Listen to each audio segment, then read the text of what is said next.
Welcome to ClubCast, the Clubland Podcast. I'm Dr. Seth Tibble. One of the ways that private members' clubs are best known is through the way that they are portrayed in fiction. These vivid descriptions can sometimes be even more widely known than the real-life clubs.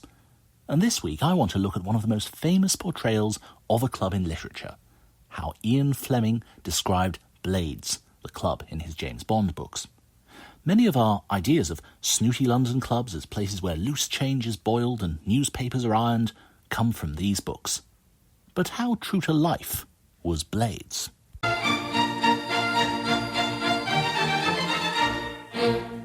Blades in Ian Fleming's James Bond novels, a deep dive into a fictional club. Die Another Day is not well regarded as a James Bond film or even as a film. But we finally get to see a version of Blades on screen. Yet what we see in that movie, a fencing-themed club filmed at the Reform Club and in studio sets designed in a matching style, scarcely tallies with what we have been led to expect. The club recurs through 6 of Ian Fleming's original Bond novels. Save for one detail, it is a mostly consistent world in a fantasy club, and this article looks at Fleming's world-building around Blades. For most of his adult life, including the entirety of his time writing Bond books, Ian Fleming was a club member. He had joined White's in 1936, the oldest club in London, but subsequently resigned, complaining they gas too much, which would not have been desirable for someone working in naval intelligence. He joined Boodle's on the 6th of January 1942, it being the second oldest club in London, which was then, as now, characterised by a strong dose of country aristocracy and squirearchy. Boodle's remained much used by the author until his death in 1964, and although there are elements of both clubs in the literary Blades, it is clearly intended to be an entirely original, fictitious club, albeit one whose details heavily lean on Boodle's. The club makes its debut appearance in the third James Bond novel, Moonraker, from 1955, where it receives its fullest description and features heavily in the early part of the plot. After that, it is not mentioned again until the 7th book, Goldfinger, in 1959, and it is further passing mentions in Thunderball, in 1961, and On Her Majesty's Secret Service, in 1963, before being briefly seen again as a setting for short scenes in the final 2 Bond novels, You Only Live Twice, 1964, and The Man with the Golden Gun, from 1965. Unless otherwise stated, all references are from the club's first and fullest appearance, in Moonraker. Culture. Ian Fleming fleshes out the club's idiosyncratic and distinctive character. It is described as Blades, probably the most famous private card club in the world, and Fleming notes that it remains to this day the home of some of the highest polite gambling in the world. Card-themed clubs were highly fashionable for a variety of reasons. There had long been a tradition of London clubs specifically dedicated to playing cards, such as the Baldwin Club on Pall Mall and then Bolton Street, the Portland Club, which was then located on Charles Street, and the revived Crockford's on Carlton House Terrace.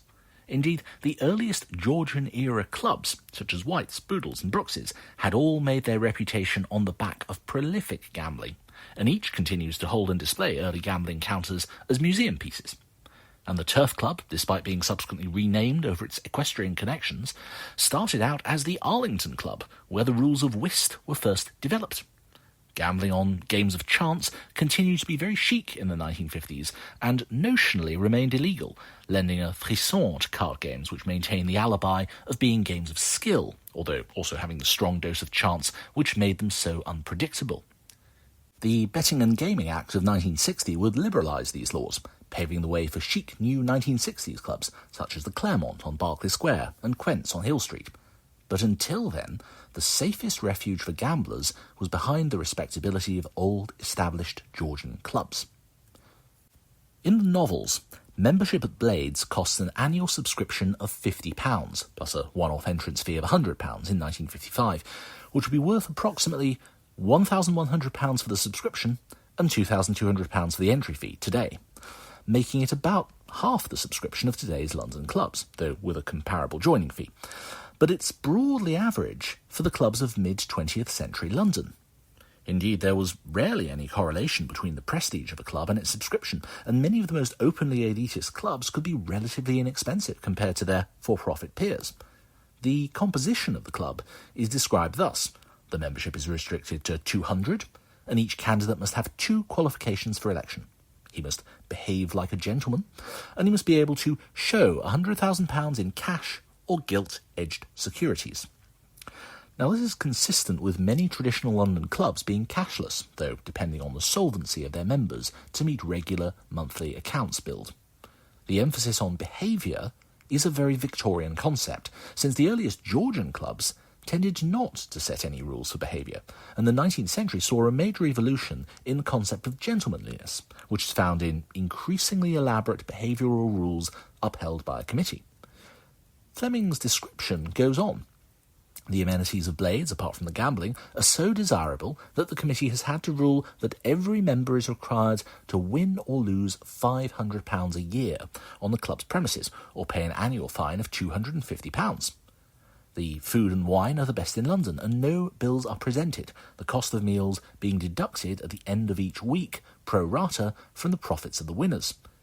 Seeing that about £5,000 changes hands each week at the tables, the impost is not too painful, and the losers have the satisfaction of saving something from the wreck, and the custom explains the fairness of the levy on infrequent gamblers. In other words, each year members are expected to gamble at least £11,000 in today's money, or face a fine of some £5,500 in today's money. The amenities themselves are surprisingly not elaborated upon beyond food and wine. There is mention by Fleming of a front hall, a staircase, a card room, a dining room, 12 bedrooms, lavatories, what presumably sounds like a drawing room, and 3 bow windows, whose position seems to shift, but more on that later. Yet beyond that, we hear of nothing else. It should be noted that unlike later 20th century clubhouses, such as the RAC and the Lansdowne, the aristocratic 18th century clubs did not and do not possess facilities such as gyms, swimming pools, squash courts and Turkish baths. Even a library, as found at Brooks's, was a relative rarity, which was at the time without a counterpart in clubs like Boodle's, Pratt's and White's. And in keeping with the older clubs, the drawing room is non-smoking, with members having to move to the card room to smoke. We later learn in You Only Live Twice that the club continues to sell new Cuban cigars long after the Cuban embargo. However, the club appears to be remarkably flexible in catering to the whims of its members. Porterfield, the head steward, notes, "You know that terrible stuff Sir Miles Messervy, M., always drinks? That Algerian red wine that the wine committee won't even allow on the wine list. They only have it in the club to please Sir Miles." 4 members of staff are named in the books. Brevet, the porter, Porterfield, a veteran who served with M in the Navy and who was the club's head steward, Tanner, a waiter, and Lily, the head waitress, described in The Man with a Golden Gun as a handsome, much-loved ornament of the club. Of the staff more generally, Fleming has this to say: "Club servants are the making or breaking of any club, and the servants of Blades have no equal.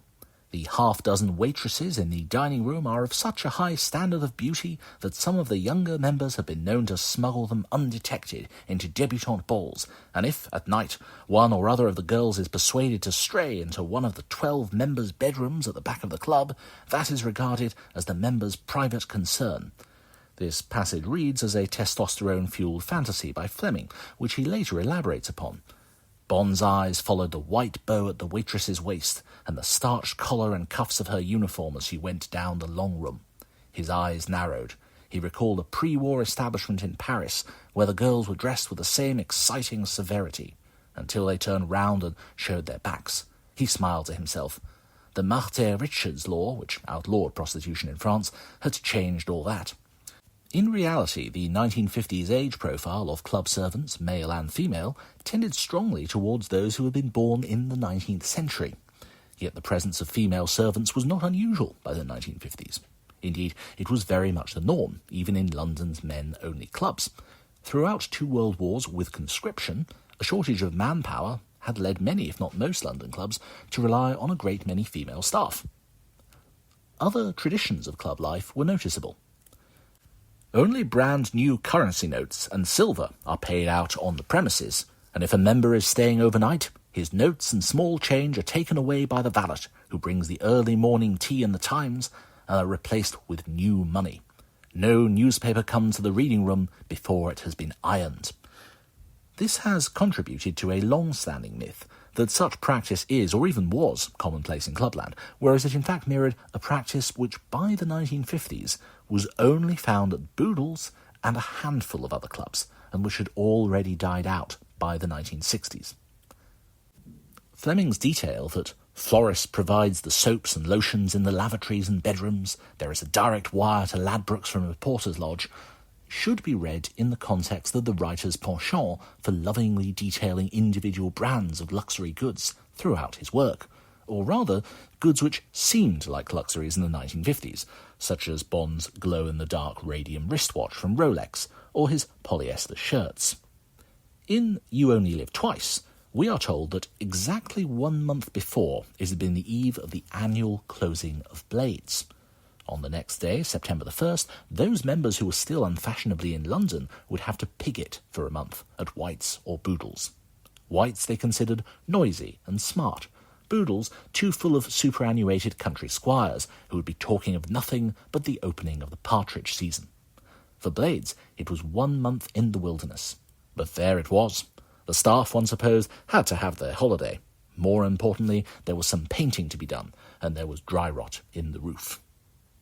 This reference to the annual summer closure for staff holidays and repairs is lightly fictionalised. The annual closure is more typically timed in the month of August. The comments about White's and Boodle's read as Fleming's own catty observations on his ex-club and his current club. Members. We meet a handful of the club's 200 members.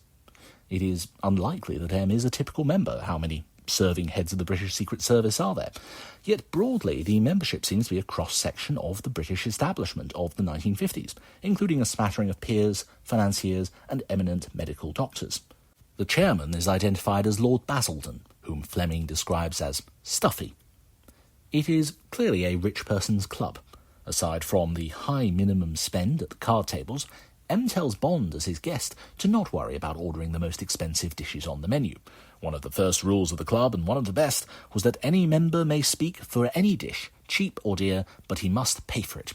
The same's true today, only the odds are one doesn't have to pay for it. Just order what you feel like. Despite it being a cards club, the members are of distinctly mixed ability at the card tables. M believes there are a mixed lot of players. Some of them are the best in England, but others are terribly wild. Don't seem to mind how much they lose. General Beatty, just behind us, doesn't know the Reds from the Blacks. Nearly always a few hundred down at the end of the week. Doesn't seem to care. Bad heart. No dependence. Stacks of money from jute. But Duff Sutherland, the scruffy-looking chap next to the chairman, is an absolute killer. Makes a regular 10,000 a year out of the club. Nice chap. Wonderful card manners. Used to play chess for England. If we take at face value Fleming's observation that £5,000 a week changes hands at the club's gaming tables, and calculate an average of £25 per member per week, based on 200 members, then we can observe that Duff Sutherland makes an average of nearly 8 times this amount every week.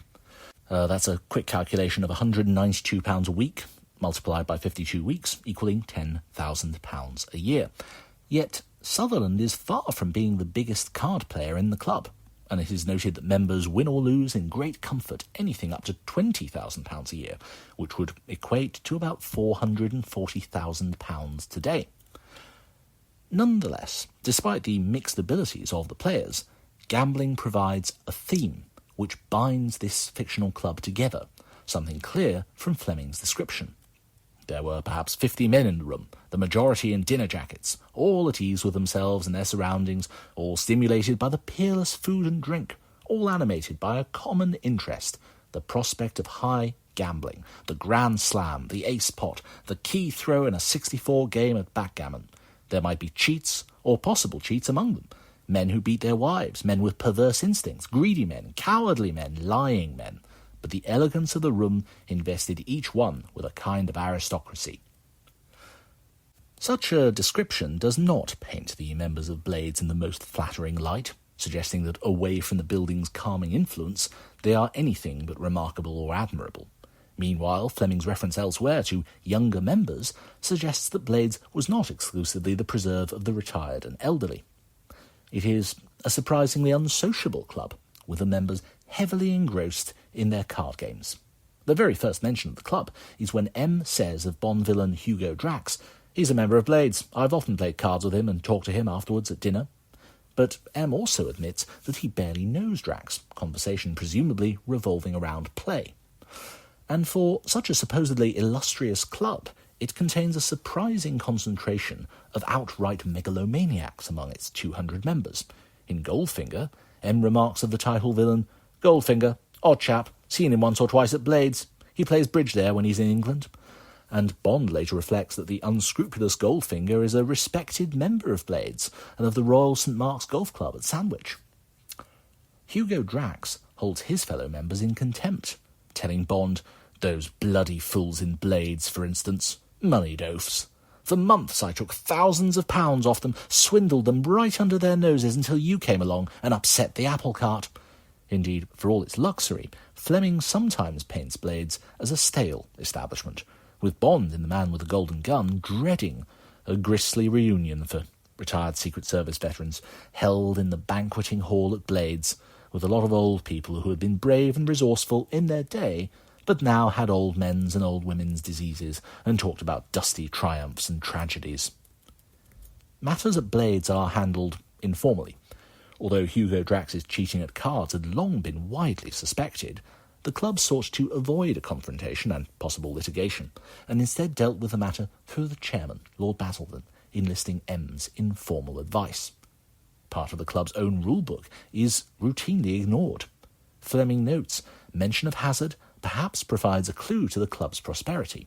Permission to play this dangerous but popular game must have been given by the committee in contravention of its own rules, which laid down that no game is to be admitted to the house of the society but chess, whist, piquet, cribbage, quadrille, ombre, and treadville. Nonetheless, the club prizes its reputation like many others, making it a natural scene for drama. According to M, the chairman believes, "You couldn't stop a scandal like that getting out. A lot of MPs are members and it would soon get talked about in the lobby. Then the gossip writers would get hold of it. Drax would have to resign from Blades, and the next thing there'd be a libel action brought in his defence by one of his friends, Tranby Croft, all over again." The novel also captures a particular moment in time when dress codes were indeterminate. "Don't bother about dressing. Some of us do for dinner and some of us don't." Formally codified dress codes had only been introduced in the London clubs for the first time in the late 1940s, starting with Brooks's, and through the 1950s. Moonraker, published in 1955, and touching on Fleming's memories of Clubland before this, captures an era of Clubland in transition. It is also noticeable that by the time of the 1959 Daily Express comic strip adaptation, members are all donning dinner jackets when dining. Some of the members are health freaks. In the third appearance of Blades, in Thunderball from 1961, Miss Moneypenny recounts how one of the members is an habitué of the Shrublands Health Farm. "M got lumbago, and some friend of his at Blades, one of the fat drinking ones, I suppose, told him about this place in the country. This man swore by it. He said it only cost 20 guineas a week, which was less than what he spent in Blades in one day, and it made him feel wonderful." It is left ambiguous by Fleming whether Bond himself eventually joins Blades.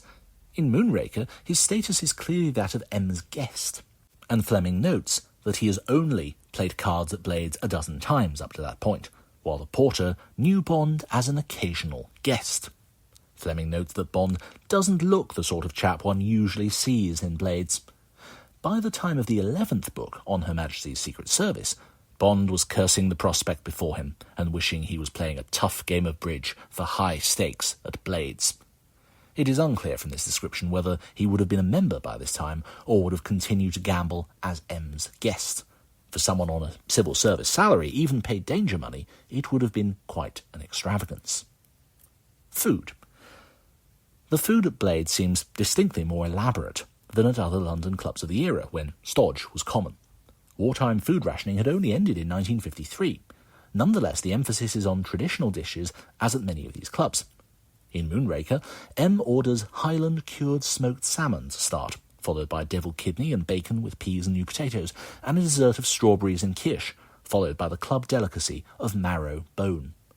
Bond also had the smoked salmon starter, followed by lamb cutlets with the same vegetables as M, and a slice of pineapple for dessert. After a vodka, pre-war Wolf Schmidt from Riga, with the starter, M drinks claret, Mouton Rothschild 34, while Bond drinks champagne, Dom Perignon 46, with the wine waiter noting how scarce this is in 1950s London, and this is all washed down with coffee and club brandy from one of the Rothschild estates at Cognac. The club also maintains a cold buffet table, presumably for members dining in a hurry, laden with lobsters, pies, joints and delicacies in aspic. History. Fleming presents us with a potted history of the club, clearly based upon Boodle's in many of its details. The exact date of the foundation of Blades is uncertain. The second half of the 18th century saw the opening of many coffee houses and gaming rooms, and premises and proprietors shifted often with changing fashions and fortunes. White's was founded in 1755, Olmac's in 1764, and Brooks's in 1774, and it was in that year that Savoir-Vivre, which was to be the cradle of Blades, opened its door onto Park Street, a quiet backwater off St. James's. The Savoir-Vivre was too exclusive to live, and it blackballed itself to death within a year. Fleming's dates and names are slightly off, though are in keeping with some of the dates which were then in circulation among Clubland's strong oral tradition, where precise dates and chronologies became muddled after retelling over long lunches. White's had opened as a hot chocolate shop in 1693, with an informal club around the back, and was reconstituted as a club in 1736. There had been two neighbouring Olmac's clubs on Pall Mall, one which became Boodle's, founded in 1762, the other which became Brooks's, founded in 1764. When Boodle's moved from Pall Mall to St. James's Street in 1783, it took over the clubhouse that had been built for the short-lived Savoir-Vivre Club, which was commonly spelt Savoir-Vivre in the post-war years, with a C, for instance, in Anthony Lejeune's book on Clubland, and this had existed from 1775 until 1782. And Fleming continues his history of the club. Then, in 1776, Horace Walpole wrote, "A new club is opened off St. James's Street that piques itself in surpassing all of its predecessors." And in 1778, Blades first occurs in a letter from Gibbon, the historian, who coupled it with the name of its founder, a German called Longchamp, at that time conducting the Jockey Club at Newmarket. From the outset, Blades seems to have been a success, and in 1782 we find the Duke of Württemberg writing excitedly home to his younger brother, "This is indeed the ace of clubs. There have been 4 or 5 cards tables going in the room at the same time with whist and piquet, after which a full hazard table. I have known 2 at the same time. 2 chests, each containing 4,000 guinea rouleaux, were scarce sufficient for the night's circulation."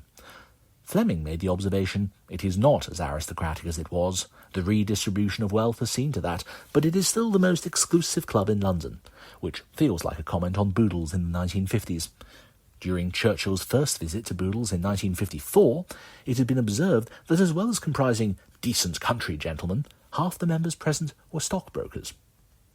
Other details are shared with Clubland more broadly, such as when Bond remembered the story of how at one election 9 blackballs had been found in the box when there were only 8 members of the committee present. Brevet, who had handed the box from member to member, was said to have confessed to the chairman that he was so afraid the candidate would be elected that he had put in a blackball himself. No one had objected. The committee would rather have lost its chairman than the porter, whose family held the same post at Blades for 100 years. This is a well-worn Clubland tale, told of many clubs with many variations. Indeed, I refer to it in my last book. It is clear that the names and places drew extensively on similarities with Boodle's, but as we shall see, it was sufficiently different to not be a straightforward renaming. Inconsistency. Fleming sometimes contradicts himself across the books. In You Only Live Twice, he writes that M rarely used Blades, and then only to entertain important guests. He was not a clubbable man, and if he had had the choice, he would have stuck to the Senior, the United Service Club on Pall Mall, the building now being the Institute of Directors, that greatest of all services clubs in the world. But too many people knew him there, and there was too much shop talked. And there were too many former shipmates who would come up and ask him what he had been doing with himself since he retired. And the lie got a job with some people called Universal Exports. Bored him, and, though verifiable, had its risks. There is reason to mistrust the description of M as seldom using his club. Later in the same chapter, the leading English neurologist Sir James Maloney has this to say to M about the latter's habit of using the club to draw on his professional expertise for Secret Service matters. "My friend, like everybody else, you have certain patterns of behaviour. One of them consists of occasionally asking me to lunch at Blades, stuffing me like a Strasbourg goose, and then letting me in on some ghastly secret and asking me to help you with it. The last time, as I recall, you wanted to find out if I could extract certain information from a foreign diplomat by getting him under deep hypnosis without his knowledge. You said it was a last resort. I said I couldn't help you. 2 weeks later, I read in the paper that this same diplomat had come to a fatal end by experimenting with the force of gravity from a 10th floor window. The coroner gave an open verdict of the fell-or was pushed variety. What song am I to sing for my supper this time? Come on, M, get it off your chest." M making extensive use of the club is also confirmed by his having a regular ritual, described in The Man with the Golden Gun. At Blades, M ate his usual meagre luncheon, a grilled Dover sole followed by the ripest spoonful he could gouge from the club Stilton. And as usual, he sat by himself in one of the window seats and barricaded himself behind the Times, occasionally turning a page to demonstrate that he was reading it, which, in fact, he wasn't. Location. The location and layout of Blades is left slightly ambiguous. Some believe that it was a simple transposition. Stephen R. Hill, in his History of Boodles, writes, "Fleming placed scenes in Boodles in an unconvincing attempt at anonymity, for the detail is so exact. But I am unconvinced. Too many of the details don't quite tally. The initial description is as follows. Bond left the Bentley outside Brooks's and walked round the corner into Park Street. It is often inferred from this that Blades must be on the site of Pratt's, off St James's Street, facing Brooks's, though it should be pointed out that this is on Park Place. There is no Park Street in the St James's area, and it is not entirely clear if this is simply a renaming of Park Place or a fictitious street of its own.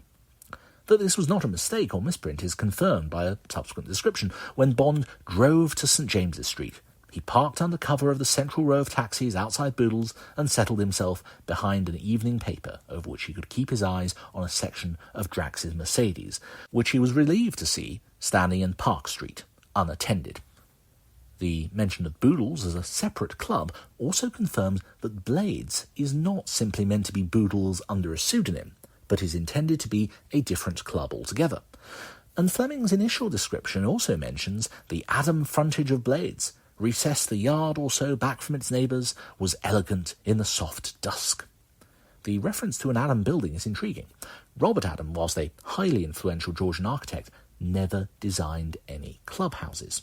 The Boodles clubhouse has long been commonly misattributed to Adam, including in Fleming's own lifetime, but it was in fact the work of John Crunden, a keen disciple of Adams, who designed the building in the Adam style.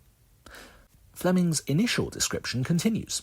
The dark red curtains had been drawn across the ground floor bow windows on either side of the entrance, and a uniformed servant showed for a moment as he drew them across the 3 windows of the floor above. In the centre of the 3, Bond could see the heads and shoulders of 2 men bent over a game, probably backgammon, he thought, and he caught a glimpse of the spangled fire of one of the 3 great chandeliers that illuminate the famous gambling room.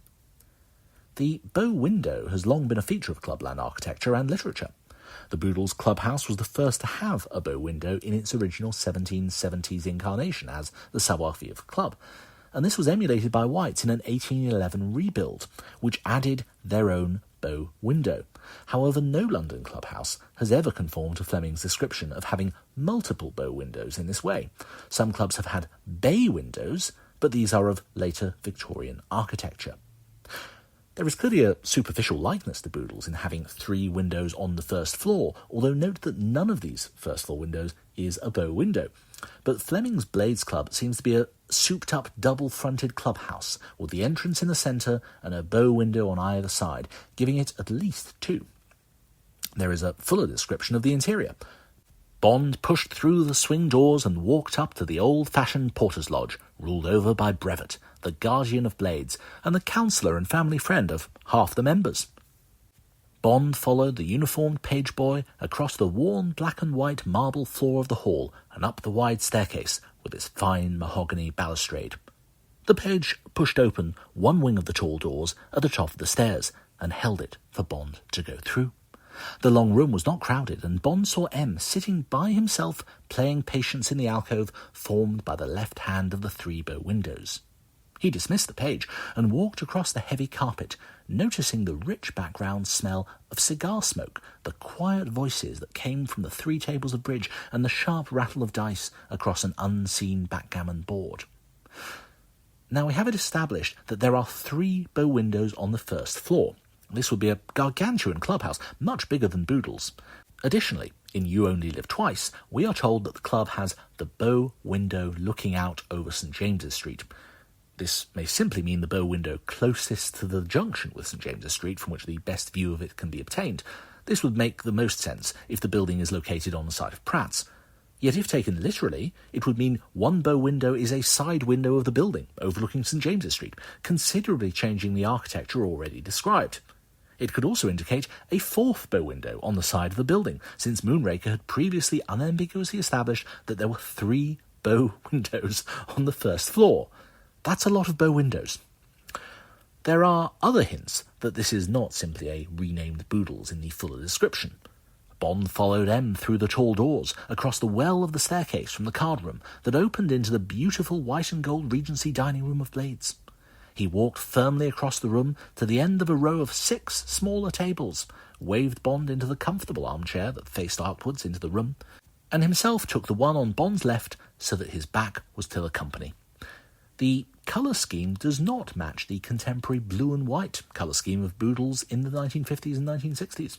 Nor does it match the red trim of whites at the time. It is clearly intended to be different. The main drawing room is described as having 3 paintings: a Beau Brummel portrait by Thomas Lawrence, an unfinished full-length portrait of Mrs. Fitzherbert by George Romney, and Jean-Honoré Fragonard's painting of Jeu de Cartes. As others have pointed out, these appear to be fictional paintings by real-life artists of real-life subjects. George Beau Brummel had been a member of White's before his exile, while Maria Fitzherbert was the future King George IV's long-standing mistress. Fleming's description continues. Along the lateral walls, in the centre of each gilt-edged panel, was one of the rare engravings of the Hellfire Club, in which each figure is shown making a minute gesture of scatological or magical significance. Above, marrying the walls into the ceiling, ran a frieze in plaster relief of carved urns and swags, interrupted at intervals by the capitals of the fluted pilasters which framed the windows and the tall double doors, the latter delicately carved with a design showing the Tudor rose, interwoven with a ribbon effect. The central chandelier, a cascade of crystal ropes terminating in a broad basket of strung quartz, sparkled warmly above the white damask tablecloths and George IV silver. Below, in the centre of each table, branched candlesticks distributed the golden light of 3 candles, each surmounted by a red silk shade, so that the faces of the diners shone with a convivial warmth which glossed over the occasional chill of an eye or cruel twist of a mouth. These details suggest a club somewhat more ostentatious than any real-life London club of the 1950s, with Fleming's imagination embellishing the luxuries of Clubland. Fleming also notes the club has the finest tents and boxes at the principal race meetings at Lord's, Henley and Wimbledon, and members travelling abroad have automatic membership of the leading club in every foreign capital. This tallies with several socially well-connected clubs of the day, including Boodle's, Buck's, the Cavalry Club, the Garrick Club, the Guards Club, the United Service Club, and White's, maintaining tents at Ascot. But as with Fleming's description of Blades, he seems to have exaggerated the scope and scale of events covered. In reality, as the memoir of a contemporary club secretary makes clear, the annual Ascot tent was very enjoyable, but also expensive and destabilising for a club, requiring much of the staff to relocate for the week, effectively necessitating a club closure. Fleming's suggestion of 3 extra sporting events, all triggering club closures, are of doubtful practicality, particularly as the Lord's cricket fixtures last for much of the summer. All in all, it is clear that Fleming does not offer up a simple renaming of Boodles, but a wholly original, fictitious club which does not fully tally with the details of any known club, yet which is still heavily influenced by Boodles more than any other club, and in which his imagination runs riot. And that's it for this week's instalment. I do hope you've enjoyed it. As I mentioned at the beginning, there was a half-hearted attempt to show us an upmarket fencing club called Blades on screen in Die Another Day, but I don't think Fleming would have recognised it. Do you think I've been fair in characterising the world of Ian Fleming's Blades? Do get in touch. And for more updates on the world of private members' clubs, ranging from pages from history to the latest news, don't forget to subscribe at clubland.substack.com. That was Clubland, and you've been listening to HMS Pinafore by the D'Oyly Cart Company, conducted by Malcolm Sargent.